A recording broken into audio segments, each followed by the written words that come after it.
ste-Elisabeth K. Many people have recently turned their attention to Mali as Canadian soldiers arrive in the troubled West African nation to begin their first substantial peacekeeping mission in decades.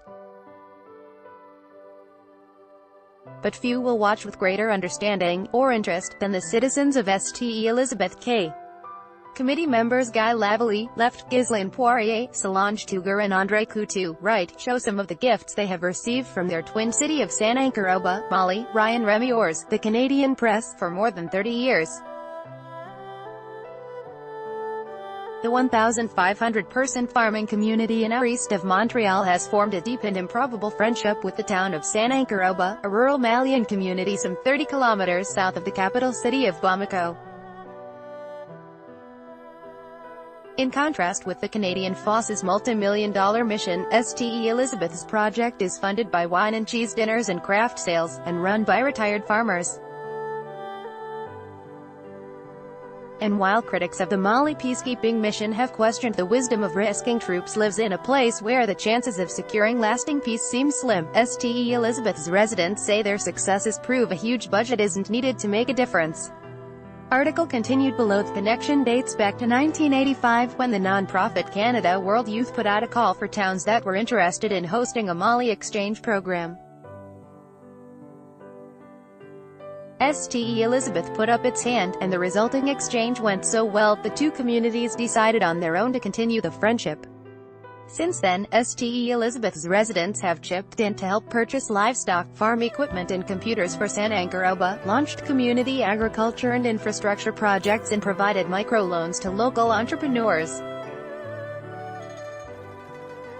In 2013, they raised $30,000 to purchase a small red tractor and fly it across the ocean. As a gift from one small farming community to another, ste-Elisabeth has become known across the world as an example of the Twin Cities model, where volunteers working with their own means have been able to do as much as some NGOs, said Solange Tougar, 68, she, along with Ghislaine Poirier, 78, André Coutu, 81, and Guy Lavallee, 75, are four of the 11 volunteers who anchor the town's Mali outreach efforts. All four say the ties between the two communities run deep.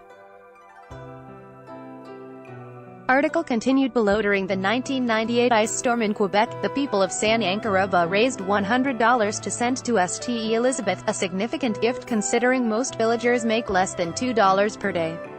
And when Lavallee's wife died, the village held a religious ceremony in her honor, timed to take place simultaneously with her funeral in Quebec.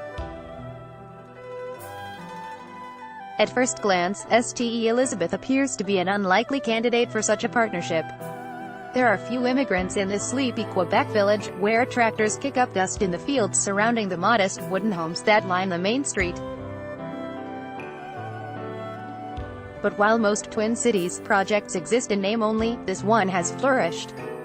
There's a certain connection through farming and a shared official language, even though 80% of the population speaks Bambara, not French.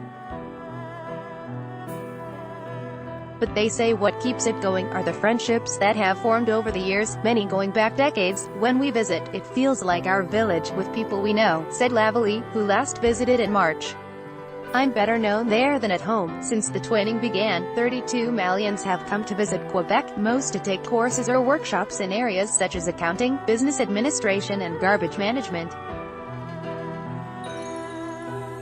More than 50 Quebecers have visited Mali, some more than 10 times. In the beginning, the group received funding from various organizations, but that funding has long since dried up. Now, they keep it going with donations, fundraising efforts and a number of outreach efforts to keep the community engaged. You have to believe in it, Poirier said. While Saint-Ankaroba is not immune to the poverty and political instability that has hit Mali, the committee believes its efforts have made a difference. While the early projects focused on agriculture and food security, in more recent years they've joined with other regional partners in Quebec to focus on entrepreneurship, infrastructure and garbage management. Tougar is especially proud of the fact that women, who often struggle to gain access to opportunities in Mali, now occupy many of the village's leadership roles. The committee pays 75% of the salary for a coordinator in Mali who oversees the administration of the projects, all of which are proposed by the Malians. The Quebecers, for their part, try to help with technical expertise and startup capital. There are people out there who land and try to tell them what to do, Tugas said. We work together. Ste-Elisabeth, in the country's southwest, has been largely spared the bloodshed in the north, where various factions are battling over land, smuggling routes and ideology. Nevertheless, a certain fear has filtered down. Lavalley says the police are largely ineffective, allowing bandits to rob and terrorize the local population. And the Quebec visitors avoid going to places populated by tourists, in light of terrorist attacks that have struck Bamako in recent years. While the peacekeepers probably won't be anywhere near ste-Elisabeth, the committee members agree they're happy Canada is stepping up its efforts to help Mali. Question, they say, is how. While she has no military expertise, Tugas says that based on her experience, she'd encourage the Canadians to focus on training rather than dictating solutions. When the whites pull up in their big fancy vehicles, I'm not sure it does much, she said.